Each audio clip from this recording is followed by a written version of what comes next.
सूर्योदय हुआ। सरोवर के तट पर रुककर विश्वामित्र कहा, हे राम, ताड़का का वध करके तुमने बहुत बड़ा मानव कल्याण का कार्य किया है। मैं तुम्हारे इस कार्य, पराक्रम एवं चातुर्य से अत्यधिक प्रसन्न हूँ। मैं तुम्हें कुछ ऐसे दुर्लभ अस्त्र प्रदान करता हूँ जिनकी सहायता से तुम दुर्मनीय देवताओं, राक्षसों, यक्षों, नागादिकों को भी परास्त कर सकोगे।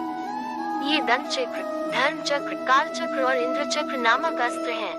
इन्हें तुम धारण करो। इनके धारण करने के पश्चात तुम किसी भी शत्रु को परास्त करने का सामर्थ्य प्राप्त कर लोगे। इनके अतिरिक्त मैं तुम्हें विद्युत निर्मित वज्रास्त्र, शिव जी का शूल, ब्रह्मशिर, अशीक और समस्त अस्त्रों से अधिक शक्तिशाली ब्रह्मास्त्र देता हूँ। इन्हें पाकर तुम तीनों लोकों में सर्वाधिक शक्ति संपन्न हो जाओगे। मैं तुम्हारी वीरता से इतना अधिक प्रसन्न हूँ कि तुम्हें प्रचंड मोती व शिखर नाम की गदाएं प्रदान करते हुए मुझे अत्यंत हर्ष हो रहा है। मैं तुम्हें सूखी और गीली दोनों ही प्रकार की अशनि व पिनाक के साथ ही साथ नारायणास्त्र, आग्नेयास्त्र, वायव्यास्त्र, क्षयशिरास्त्र एवं क्रौंचास्त्र भी तुम्हें प्रदान करता हूँ। अस्त्रों के अतिरिक्त मैं तुम्हें कुछ पाश भी देता हूँ जिनमें धर्मपाश, कालपाश एवं वरुण पाश मुख्य हैं। इनके पाशों के द्वारा तुम अत्यंत फुर्तीले शत्रु को भी बांधकर निष्क्रिय बनाने में समर्थ हो जाओगे। राम, कुछ अस्त्र ऐसे हैं जिनका प्रयोग असुर लोग करते हैं। नीति कहती है कि शत्रुओं को उनके ही शस्त्रास्त्रों से मारना चाहिए। इसलिए मैं तुम्हें असुरों के द्वारा प्रयोग किए जाने वाले कंकाल, मूसल, घोर कपाल और किंकनी नामक अस्त्र भी देता हूँ। कुछ अस्त्र का प्रयोग विद्यार्थी करते हैं। उनमें प्रधान अस्त्र है खड्ग, मोहन, प्रस्वापन, प्रश्मिन, सौम्य, वर्षिन, संतापन, विलापन, मादनास्त्र, गंधर्वास्त्र, मानवास्त्र, पैशाचास्त्र, तामस और अद्वितीय सोमनास्त्र। इन सभी अस्त्रों को भी मैं तुम्हें देता हूँ। ये मौसलास्त्र, सत्यास्त्र, असुरों का मायावी अस्त्र और भगवान सूर्य का प्रभास्त्र है जिन्हें दिखाने मात्र से शत्रु निस्तेज होकर नष्ट हो जाते हैं। इन्हें भी तुम ग्रहण करो। अब इन अस्त्रों को देखो।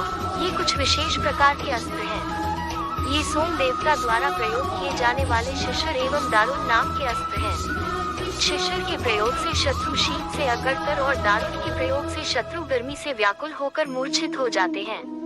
हे वीर श्रेष्ठ, तुम इन अनुपम शक्ति वाले, शत्रुओं का मान मर्दन करने वाले और समस्त मनोकामनाओं को पूर्ण कराने वाले अस्त्रों को धारण करो। इतना कहकर महामुनि ने संपूर्ण अस्त्रों को, जो देवताओं को भी दुर्लभ हैं, बड़े स्नेह के साथ राम को प्रदान कर दिया। उन अस्त्रों को पाकर राम अत्यंत प्रसन्न हुए और उन्होंने श्रद्धा के साथ गुरु को चरणों में प्रणाम किया और कहा, गुरुदेव, आपकी इस कृपा से मैं कृतार्थ हो गया हूँ। अब देवता, दैत्य, राक्षस, यक्ष आदि कोई भी मुझे परास्त नहीं कर सकता।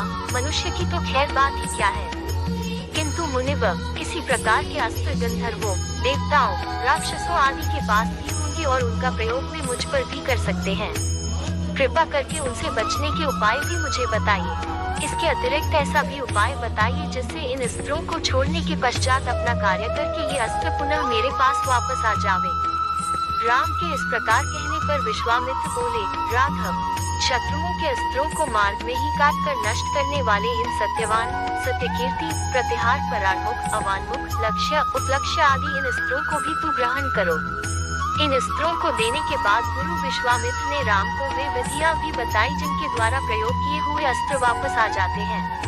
चलते चलते वे वन के अंधकार से निकलकर ऐसे स्थान पर पहुँचे जो भगवान भास्कर के दिव्य प्रकाश से आलोकित हो रहा था और सामने नाना प्रकार के सुंदर वृक्ष, मनोरम उपत्यका एवं मनोमुग्धकारी दृश्य दिखाई दे रहे थे। रामचंद्र ने विश्वामित्र से पूछा, हे मुनिराज, सामने पर्वत की सुंदर उपत्यकाओं